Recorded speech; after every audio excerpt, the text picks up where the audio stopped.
La pantalla se ve bien. Sí, Mari, yo la veo bien. Buenas noches, Mariana. Hola, profe, ¿cómo estás? Medio agripadita, pero bien, gracias a Dios y ustedes. Ahí se nota. Bien, profe, muy bien, gracias. Bueno, entonces voy a empezar.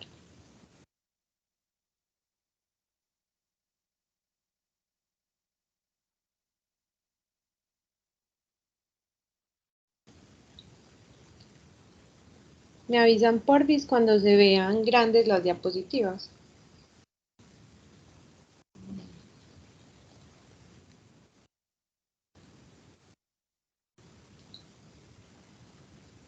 Ya, yo ya la miro, ya la veo, Mari. A ver, pásala. Ya, Sí, súper bien. listo.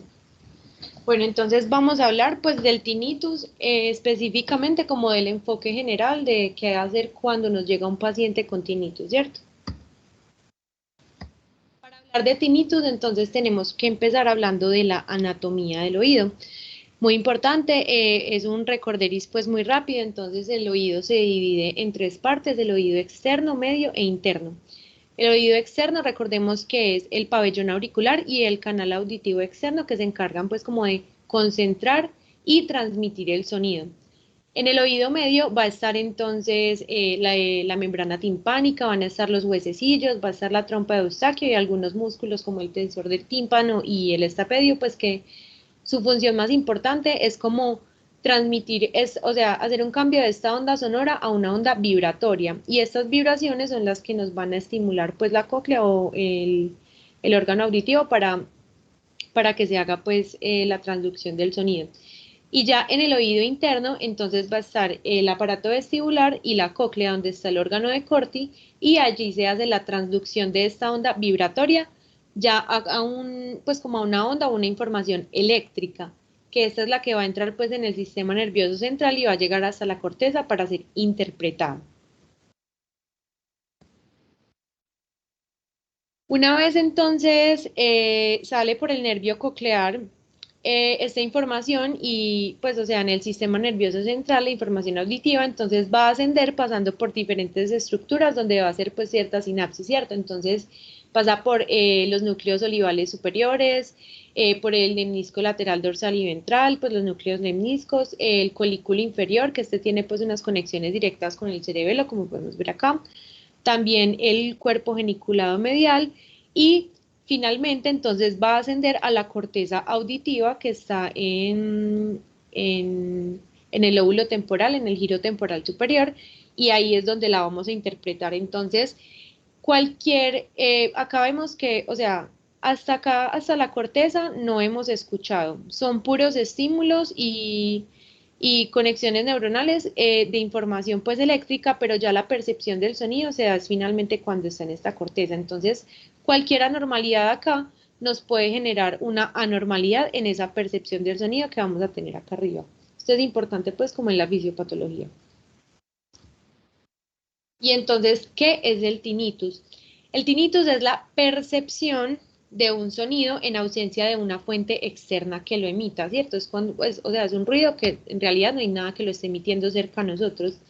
Y eso tiene varias características, entonces puede ser unilateral o bilateral, se puede percibir dentro de la cabeza, alrededor de la cabeza o incluso muy distante a nosotros, sin ser necesariamente una alucinación auditiva. También, entonces, este sonido es descrito comúnmente como un zumbido, pero también se puede describir entonces como un timbre, un silbido, un rugido, un chasquido, el sonido de una cigarra, o sea, muchas otras formas que los pacientes pues como que lo describen. Este puede ser continuo o intermitente. El intermitente realmente no está muy relacionado con algo patológico y los pacientes no suelen consultar, entonces no es muy estudiado. O sea, alguien que escuchó un zumbidito una vez no va a ir al médico por eso. En cambio, el continuo es el que más hemos estudiado, el que más conocemos y suele relacionarse pues con una patología subyacente. También puede ser pulsátil o no pulsátil y esta última clasificación pues es muy debatida. Algunas bibliografías lo categorizan así y es como objetivo o subjetivo. El objetivo es ese tinnitus que sí está desencadenado por algún sonido dentro de mi cuerpo, por ejemplo, no sé, la sangre en el torrente sanguíneo, la masticación, movimientos musculares. Entonces no es, otras literaturas no lo consideran un tinnitus real porque sí hay algo que lo desencadene, que lo emita. Y el subjetivo, que es el pues, del que vamos a hablar y el que se entiende como tal como tinnitus, es ese que el paciente percibe, pero realmente no hay nada generando el sonido. En cuanto a la epidemiología, entonces es realmente muy común e incluso podría decir que es más común de lo que conocemos porque es algo muy subdiagnosticado, ¿cierto? Muchas personas se acostumbran a ello, nunca consultan.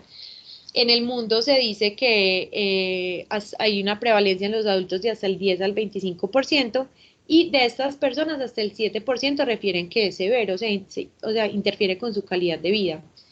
Según la American Tinnitus Association, hay más de 50 millones de personas con tinnitus crónico en Estados Unidos. Para ellos, o sea, para esta asociación, crónico es más de 6 meses y de estos 12 millones, perdón, de estos 50 millones de personas, 12 refieren que es severo. O sea, vemos que hay muchas personas que lo padecen y muchas más que dicen que afecta su calidad de vida.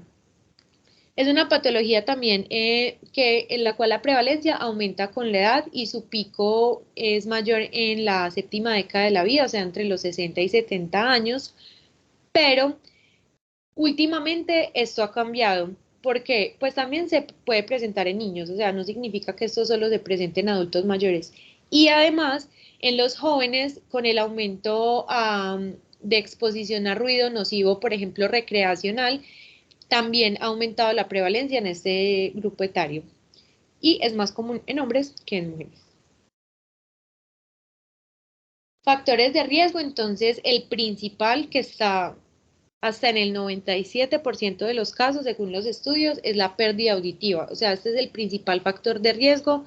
La mayoría de pacientes con tinnitus están relacionados, pues tienen relacionada una hipoacusia y esto se ha discriminado muy bien. ¿Por qué? Porque en los estudios, digamos que las personas tras resolver su alteración auditiva, digamos a las personas cuando les ponen un implante coclear, si tenían una hipoacusia conductiva, digamos por un tapón de cerumen y se lo sacan, cuando resuelven esto, cesa el tinnitus. Entonces, por eso se ha descubierto que está súper relacionado con la pérdida auditiva.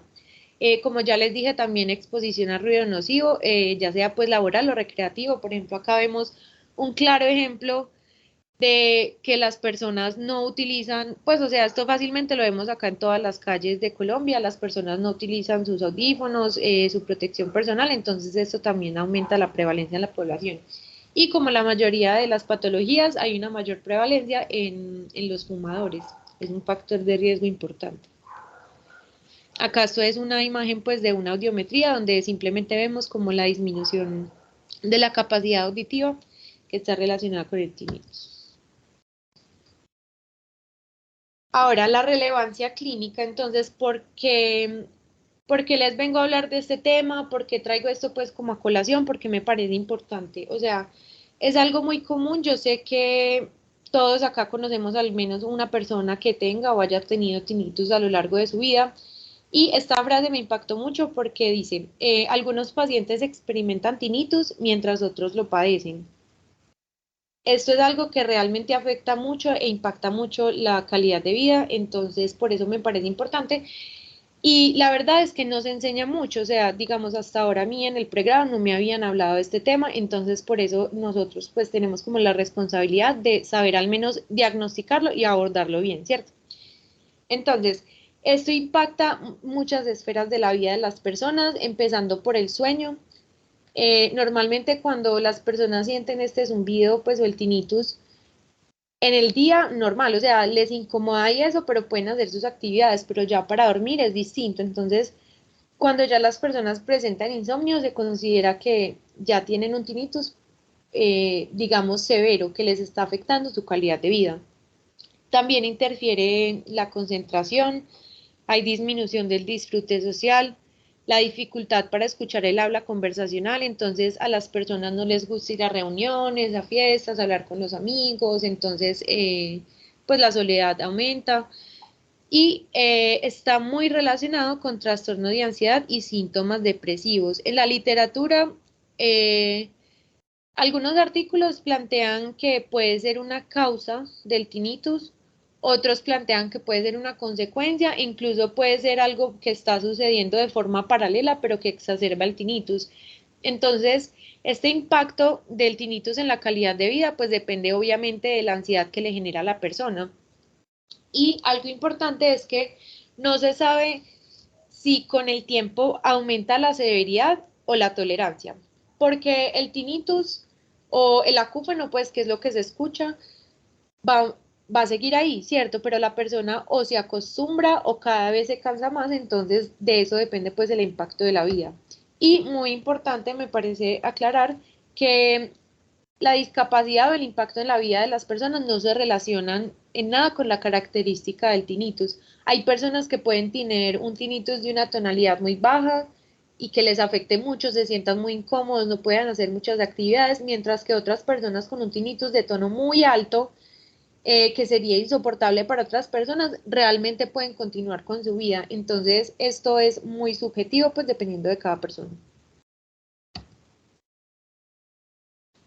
Ahora, lo más debatido, entonces no hay una teoría específica, pues como cierta y única de lo que pasa o cómo se genera el tinnitus. Hay varias teorías, unas más aceptadas que otras, pero pues yo les traje como las más importantes.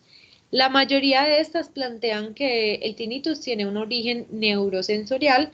Ya vamos a ver pues en qué punto, dependiendo pues de la teoría, excepto la última, que es la de sonidos somáticos, que luego se las explico. Entonces, estas teorías fisiopatológicas son por pérdida de la información coclear, por pérdida de la supresión de la actividad neuronal. También se dice que el tinnitus es un tipo de convulsión auditiva. También puede estar desencadenado por un desequilibrio de neurotransmisores como serotonina y GABA y por sonidos somáticos. Entonces, empecemos uno a uno. La pérdida de información coclear. Entonces, como vimos al principio, en el oído externo y medio, pues se transmite, se recogen las ondas y ya llegan al oído interno y a la cóclea, donde se hace la transducción en el órgano de Corti y allí se espera que esta información llegue hasta la corteza, ¿cierto? Cuando hay un daño, ya sea en las células ciliadas, hay un trauma acústico, hay una lesión del nervio coclear o por X o Y motivo, esta información de la cóclea se deja de enviar. Estas regiones del sistema nervioso central pierden esta información auditiva. Ya no les está llegando la información que normalmente les llega. Entonces, a modo de compensación, la actividad neuronal en la corteza pues auditiva primaria y secundaria trata de ser como una retroalimentación. Entonces empiezan unos impulsos anormales que no deberían estar ahí, como si estuviéramos acá emitiendo una fuente sonora, pero en realidad no le está llegando, incluso esto está acá dañado. Entonces acá, por esta actividad eléctrica anormal, la persona va a percibir el sonido sin que se esté desencadenando. Esta segunda teoría es muy parecida, pero su diferencia radica en que no siempre va a ser por un daño coclear. Ya esta puede ser por pérdida, pues, como de esta información en cualquier punto de la vía auditiva. Entonces, va a haber una interrupción de entrada auditiva o en este circuito de retroalimentación o en este circuito central de la vía auditiva. Y van a pasar dos cosas compensatorias, que también son las que suceden anteriormente. Primero, acá vemos que siempre tenemos mecanismos que activan e inhiben y trabajan en conjunto para activarse y pues inhibirse según el caso, ¿cierto? Si yo no estoy escuchando nada, pues esta zona va a estar inhibida. Pero cuando esta información se interrumpe, entonces primero, esta corteza, por decirlo así, va a decir como, ¿qué pasa? No está llegando información, ¿será que yo la estoy inhibiendo? Entonces, uno, desinhibición sináptica. Mecanismos inhibitorios se pierden. Segundo método de compensación, se crean nuevas sinapsis neuronales alternativas para tratar de recuperar información auditiva de otro lado, o sea, tratando de que acá llegue algún tipo de información auditiva. Entonces, esta actividad anormal en la corteza auditiva es la que también nos va a generar el tinnitus, ¿cierto? Segunda teoría, estas dos son casi que iguales y son las más aceptadas. Ahora esta, porque muchas bibliografías consideran el tinnitus como una convulsión auditiva, porque pues es una actividad eléctrica anormal en una zona de la corteza cerebral, en este caso en la corteza auditiva de forma aislada. También pues no está asociada a ningún desencadenante, cumple con las características pues de una convulsión, así como a grandes rasgos, ¿cierto? Entonces, a partir de esto, se han hecho varios estudios con medicamentos anticonvulsivantes. ¿Qué pasa?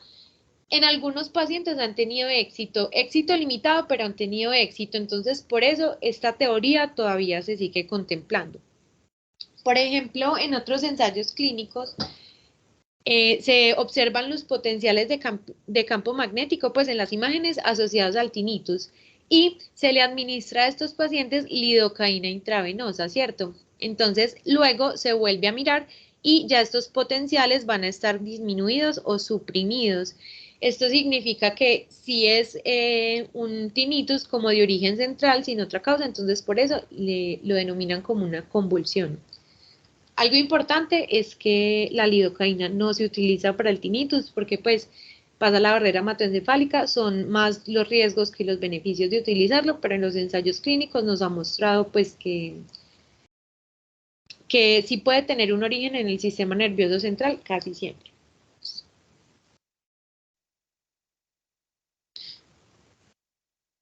Ahora, esta teoría no es una teoría fisiopatológica aislada, sino que refuerza otras.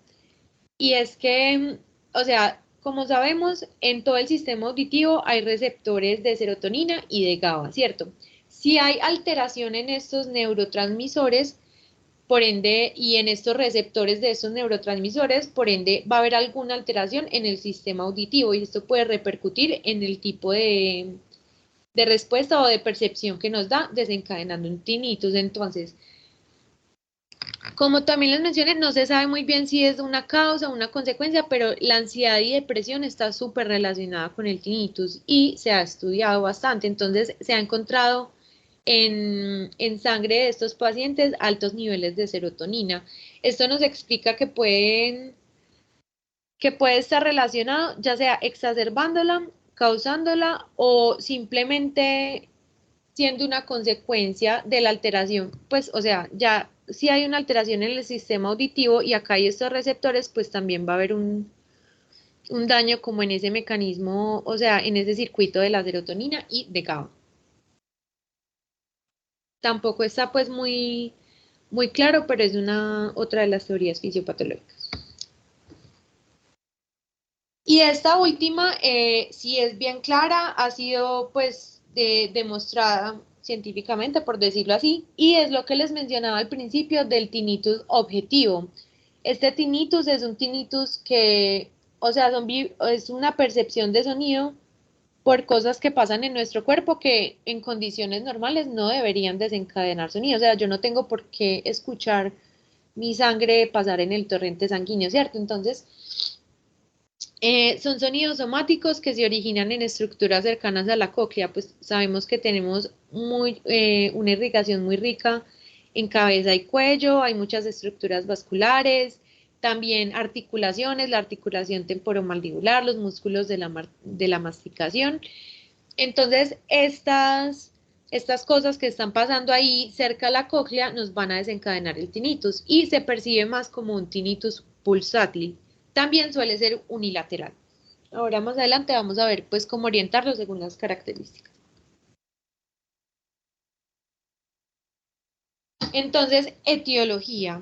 Ya vimos las teorías fisiopatológicas del tinnitus, cómo puede ser que se desencadena, pero ¿qué va a hacer que se me desencadene esta respuesta? Estas teorías fisiopatológicas, ¿por qué por qué va a haber esta respuesta en las personas? Entonces, la verdad son muchas, muchas cosas y nuestro trabajo es entonces conocerlas y descartarlas, porque a las personas siempre les dicen, sí, eso es una cosa crónica, eso no se quita, dura de por vida y de tinnitus idiopático, chao. Y esa no es la idea, por eso hay que aprender a hacer un buen abordaje de estos pacientes. Entonces vamos a empezar con lo más común, que es la pérdida auditiva neurosensorial.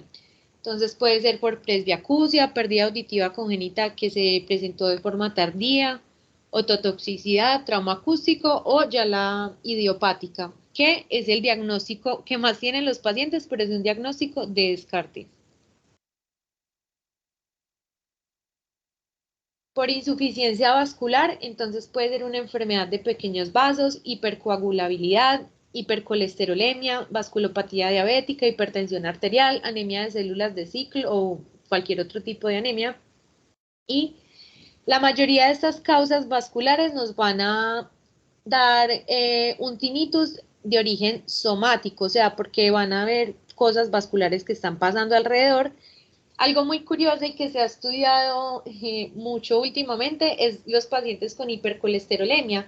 Se ha visto que las placas arterioscleróticas, el paso de la sangre chocando con estas placas puede desencadenar tinnitus y han descubierto que pues esa ha sido la causa, o sea, la causa del tinnitus en muchos pacientes con hipercolesterolemia. Entonces también siempre es importante indagar las patologías de base.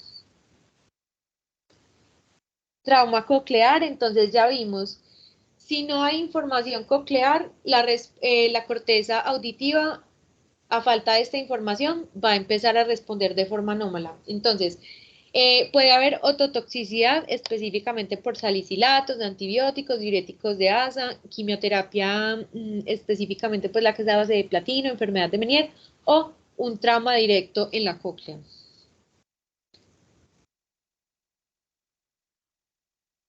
Enfermedades óseas, como la displasia fibrosa, la autoesclerosis, que es la esclerosis de los huesecillos del oído medio. Entonces, como les dije, en este oído medio las vibraciones son súper importantes para desencadenar esta respuesta auditiva ya en el sistema nervioso central.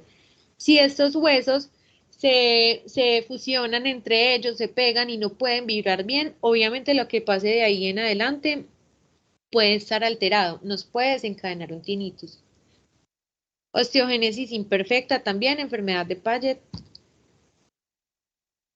Anormalidades del sistema nervioso central. Entonces, causas que se han visto pues como causas del tinnitus, sarcoidosis, pseudotumores cerebrales o tumores, principalmente por compresión del nervio coclear, ¿cierto? Por efecto de masa.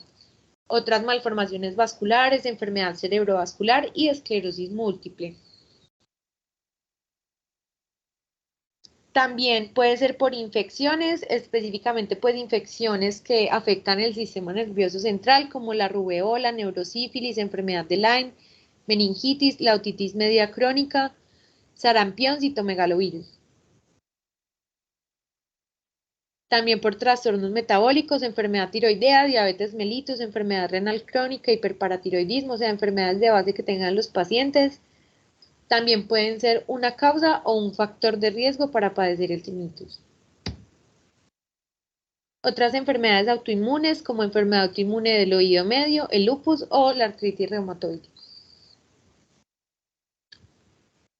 Entonces vemos que las causas son muchas, muchas y pueden haber muchas más que no están descritas en la literatura, entonces debemos indagarlas. Y también siempre muy, muy importante indagar por los medicamentos.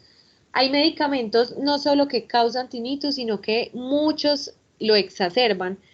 Y son medicamentos que fácilmente cualquiera de nosotros puede estar acá tomando, o sea, son medicamentos muy comunes y una persona que ya venga con tinnitus y esté recibiendo estos medicamentos de forma diaria va a tener un cuadro clínico mucho peor. Por ejemplo, aminoglucósidos, hidroxicloroquina, cloroquina, benzodiazepinas, bloqueadores de los canales de calcio, carbamazepina, inhibidores de la COX, lidocaína y otros anestésicos locales, inhibidores de la bomba de protones, aines y salicilatos, cetralina, ácido valproico, o sea, son medicamentos muy comunes.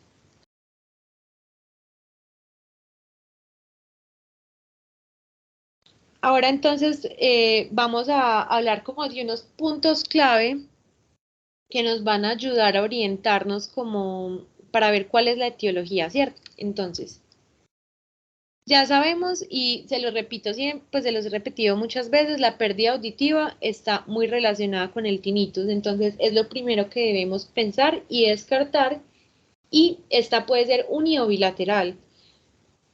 Digamos que el paciente tiene presbiacusia, que es una hipoacusia bilateral. Eso es, pero, o sea, eso no significa que tenga que tener tinnitus en ambos oídos. Puede que tenga tinnitus en un solo oído porque no, pues los dos oídos no van a responder igual. Con la ototoxicidad, en cambio, va a ser bilateral. ¿Por qué? Porque si un medicamento llegó a la cóclea de un oído, llega a la cóclea del otro, ¿cierto? Y aparte del tinnitus que se presenta bilateral, en la ototoxicidad es muy característico no solo, pues no siempre hipoacusia, sino distorsión de la audición, no perdiéndola, sino distorsionándola, según pues el grado de la lesión. Cuando el tinnitus es sincronizado con la respiración, tenemos que pensar en una disfunción de la trompa de Eustaquio, porque pues, como les dije, esta está en el oído medio y es la encargada de regular en esta zona las presiones. Los músculos del oído medio, que también les mencioné al principio, si hay espasmos de ellos, se alteran las vibraciones en el oído medio y también se pueden desencadenar sonidos anómalos, ¿cierto? El tensor del tímpano es inervado por la rama mandibular del trigémino y el estapedio por el nervio del estribo, que es una rama del nervio facial. Entonces, por ejemplo, una parálisis facial me puede venir acompañada de un tinnitus. Una neuralgia del trigémino también puede venir acompañada de un tinnitus. Entonces, tenemos que pensar estas cosas. Y como les dije, los tumores suelen hacer es una compresión del nervio coclear, entonces por eso se suele manifestar de forma unilateral.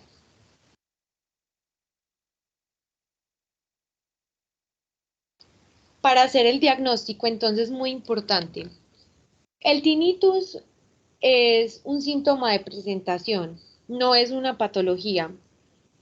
Ya les mostré los cuadritos, hay muchas patologías que me pueden desencadenar un tinnitus, entonces por eso no podemos quedarnos con que el tinnitus es el diagnóstico, es la patología y no buscar algo subyacente. Algo importante es que el término semiológico adecuado para el tinnitus es los acúfenos. El acúfeno es esa sensación de sentir el zumbidito en el oído, por X o Y motivo. Ya como les dije, cuando el paciente no tiene una causa clara, lo siente de forma crónica, el zumbidito, entonces ahí sí se dice que el paciente padece de tinnitus. Pero el término correcto es un acúfeno sin una fuente que lo emita. Muy importante también en el diagnóstico, la historia clínica y el examen físico prácticamente lo son todo, y podemos hacer algunas otras pruebas complementarias. En la historia clínica, entonces, debemos hacer una anamnesis súper buena, y de esto depende saber cómo es algo que lo pueden causar tantas cosas. Yo tengo literal que sacarle la información al paciente muy bien, entonces tengo que preguntar todo. Tengo que preguntar entonces dónde lo siente, si es episódico o constante, si es pulsátil o no es pulsátil, la ritmicidad, el tono, la calidad del sonido. El tinnitus, que es esporádico, o sea, de un día para otro empezó un tinnitus y de un tono muy alto, suele estar relacionado con pérdida auditiva. Entonces, un paciente que empiece con ese cuadro clínico, un tinnitus así de la nada, con un tono muy alto, ese paciente va a perder la audición pronto, entonces tenemos que actuar rápido. También si la aparición entonces fue gradual o repentina, cuánto tiempo lleva con eso, si hay desencadenantes o atenuantes, por ejemplo, los desencadenantes, los movimientos, la respiración, como ya lo hablamos, el impacto en la vida diaria. Hay incluso varias escalas, así tipo el mini mental, varias escalas para evaluar cuánto impacta el tinnitus en la vida diaria de los pacientes. Hay muchas, no hay una así que sea como la más validada, y no las traje principalmente porque si a nosotros un paciente nos consulta por un tinnitus, o sea, es porque le está afectando la calidad de vida y ya desde ahí no tenemos que empezar, ay, que es leve, moderado, no, o sea, a ese paciente hay que tratarlo, hay que abordarlo y hay que indagar una causa, porque si nos está consultando por eso es porque a él le afecta. Y es una patología en la que todo es muy subjetivo. También los síntomas asociados, entonces incluida la dificultad auditiva, siempre indagarlo. También las patologías de base o auditivas previas, que por ejemplo, que tuvo una otitis media supurativa y le hicieron un drenaje del oído medio. Entonces eso nos puede dar, y fue hace mucho, pero eso nos puede dar un indicio de la etiología. Y también súper importante, entonces los medicamentos y suplementos que toma el paciente. Entonces, ¿cuándo es agudo? ¿Cuándo es crónico? Muchas, a ver, todos los artículos y toda la bibliografía, unos dicen que 3 meses, otros dicen que 6 meses, otros dicen que 12 meses. Y como no hay una guía de práctica clínica súper clara con el tinnitus, entonces es muy relativo. Nosotros podemos incluso, pues, o sea, en nuestra práctica clínica cotidiana, considerar que si un paciente lleva más de 3 meses con tinnitus, ya es algo crónico y es algo que debemos indagar y prestarle mucha, mucha atención.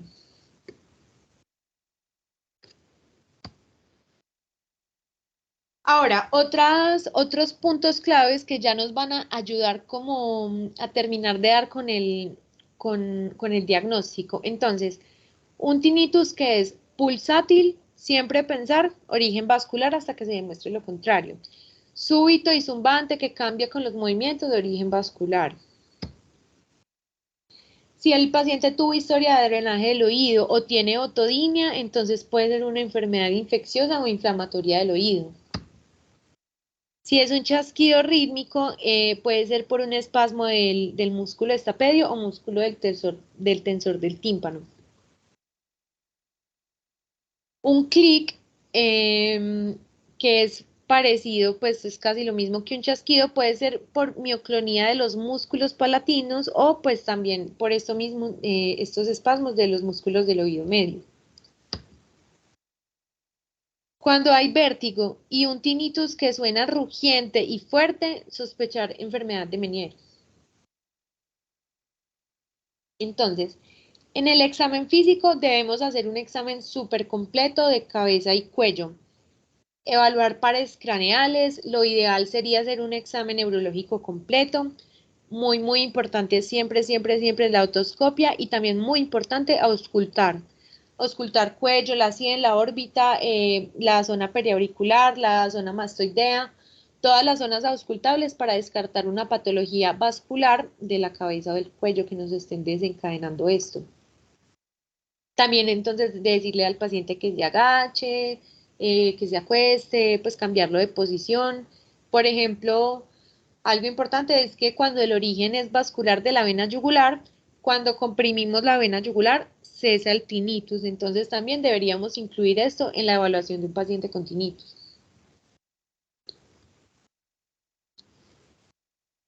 Las pruebas audiométricas. Alguna bibliografía lo considera como pruebas complementarias, pero digamos lo que dice ya nuevo en UpToDate y en la nueva guía de otorrinolaringología es que las pruebas audiométricas deben incluirse siempre en el estudio inicial, o sea, ya son parte del protocolo.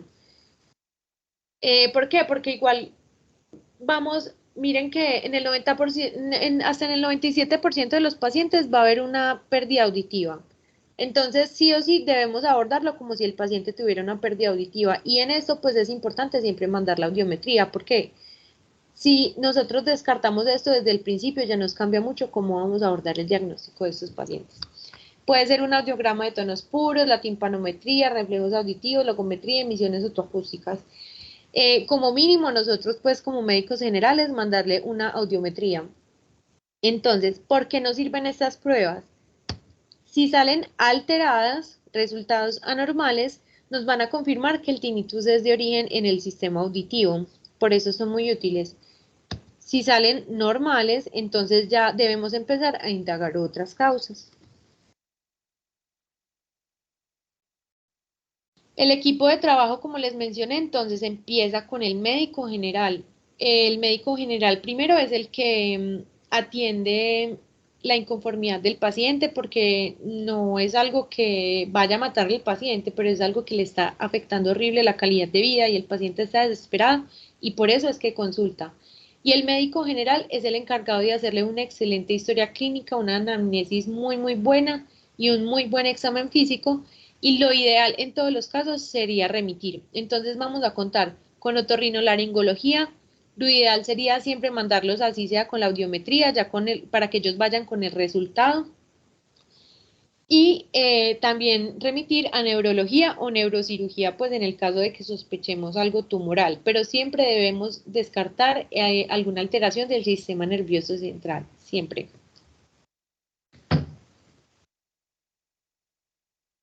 Las pruebas complementarias, ahora sí, entonces, la resonancia magnética nos sirve nos sirve para ver múltiples lesiones en el cerebro, pero vamos a mandar principalmente cuando sospechamos una lesión vascular, porque si es o sea, si sospechamos, digamos, una lesión coclear que me esté desencadenando el tinnitus, en la mayoría de los pacientes estas imágenes nos van a salir normales, entonces va a ser una pérdida de recursos.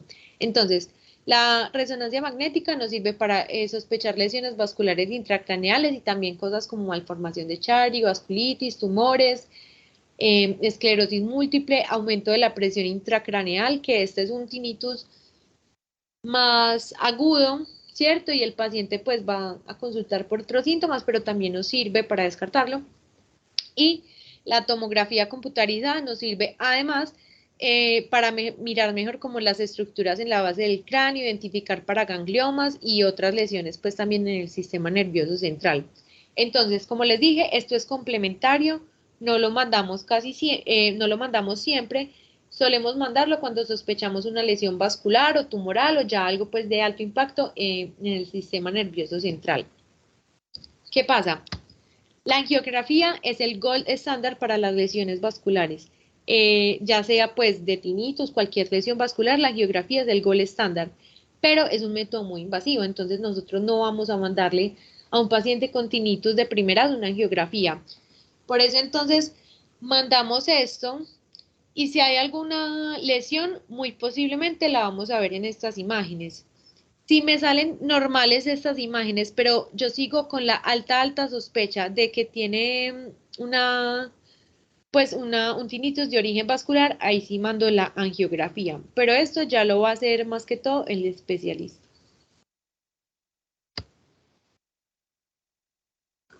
Y ahora el tratamiento. Entonces, el tratamiento del tinnitus en teoría es algo muy sencillo, pero es porque no se ha podido ahondar mucho, como no tenemos un mecanismo fisiopatológico muy claro, pues los tratamientos van a ser como a ciegas casi que siempre. Entonces, el pilar del tratamiento en estos casos es educar al paciente. Primero, educarlo con la historia natural del tinnitus. Entonces, el paciente debe saber que eso no se le va a quitar mañana. Son personas que tienen que entender que es una condición con la que podrían tener que aprender a vivir el resto de su vida, es algo que tienen que aprender a tolerar. También educar al paciente en las posibles causas, digamos, cuando yo sospecho que mi paciente va a perder la audición, entonces prepararlo para ese momento porque es algo que angustia mucho. Y el otro pilar del tratamiento es la terapia conductual. Como no podemos erradicar, pues quitar el tinnitus, lo más importante es, o sea, el objetivo del tratamiento siempre con el tinnitus va a ser mejorar la calidad de vida de los pacientes, no quitar el tinnitus, porque eso es muy difícil en la mayoría de los casos, pero sí mejorar la calidad de vida de los pacientes. Y por eso se han implementado las terapias conductuales, que nos encargan de regular como la respuesta emocional de los pacientes ante el tinnitus y que lo puedan tolerar más, que se puedan concentrar, que aprendan a vivir con ello. Hay muchísimas terapias conductuales, hay personas que les gustan más unas que otras, pero las que han sido estudiadas en los ensayos para esto son la terapia de reentrenamiento de tinnitus, así se llama, biorretroalimentación y reducción del estrés, y la terapia cognitiva conductual, que pues estas últimas dos se utilizan para muchas otras cosas que no son solo el tinnitus, ¿cierto? Ahora, hasta ahí vamos bien, entonces vamos a, primero, tratar de indagar la causa del tinnitus del paciente, evaluarlo muy bien, educarlo, prepararlo y tratar de que tenga una terapia conductual para que aprenda a vivir con ello. Ahora, los medicamentos.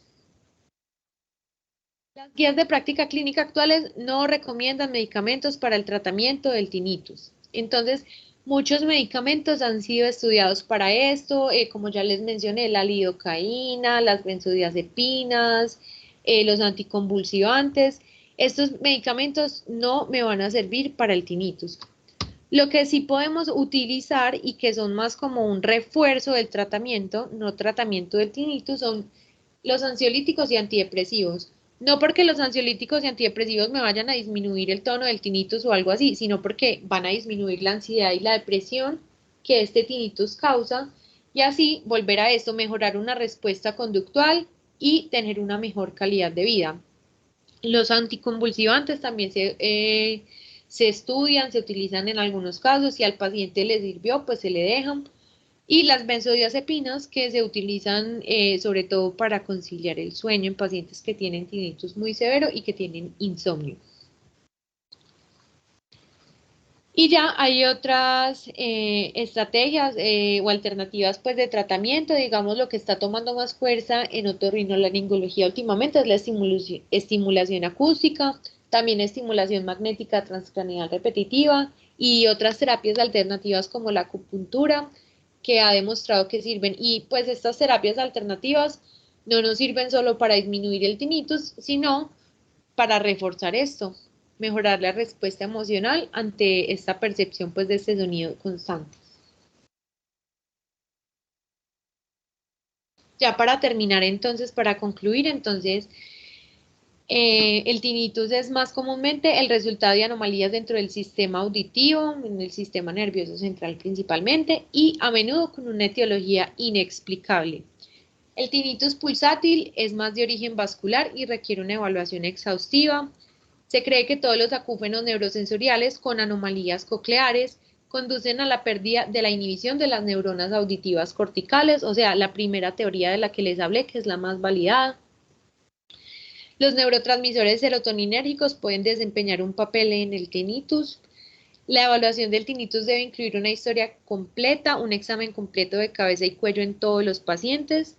Recordemos, importante remisión, no dejar a estos pacientes así, pues como, sí, eso es normal, eso es crónico, no pasa nada. Y se deben incluir las pruebas audiométricas en el abordaje. Esta es la bibliografía que utilicé. Y eso es todo, muchas gracias. Si alguien tiene alguna pregunta, un comentario. Yo tengo una preguntita. En cuanto a la pues tú mencionaste pues que el tinnitus puede ser una manifestación de la ototoxicidad, ¿cierto? Pues que se da por algunos medicamentos. Pues, o sea, no sé si leíste si esa ototoxicidad pues es como una manifestación temprana, porque pues me parece muy útil, porque si el paciente manifiesta que está teniendo tinnitus, sería como bueno ya descontinuar ese medicamento y cambiarlo pues por otro, pero no sé si es temprano o tardío. Manu, muy buena pregunta. Pues digamos, un paciente, no sé, que tiene una intoxicación aguda con salicilatos, pues va a tener, o con AINES, que alguien que tomó por error, pues puede que presente esto, pero la ototoxicidad se le puede manifestar más que todo de una forma muy aguda y como lo dije, con la distorsión de la audición. Ya este mecanismo compensatorio del tinnitus se ha visto, pues en lo que pude leer, más que todo en pacientes que toman crónicamente, digamos, no es que yo tome una dosis muy alta de AINES todos los días, pero todos los días tomo AINES, entonces tú sabes que voy a tener ototoxicidad, pues con un nivel de lesión más bajo, voy a tener toxicidad también en otros órganos, que va a ser un proceso más crónico. Y pues si tenemos en nuestro consultorio un paciente con tinnitus, en la gran mayoría de los casos va a ser un proceso más crónico, pero que se puede presentar en el momento agudo, sí, solo que ahí en la autotoxicidad aguda es muy difícil como discriminar lo que siente el paciente, de que, ay, es que es un zumbido, un tinnitus, porque además del tinnitus va a tener dolor, va a tener distorsión de la audición y otras cosas, ¿cierto? Ah, listo, Mari, perfecto.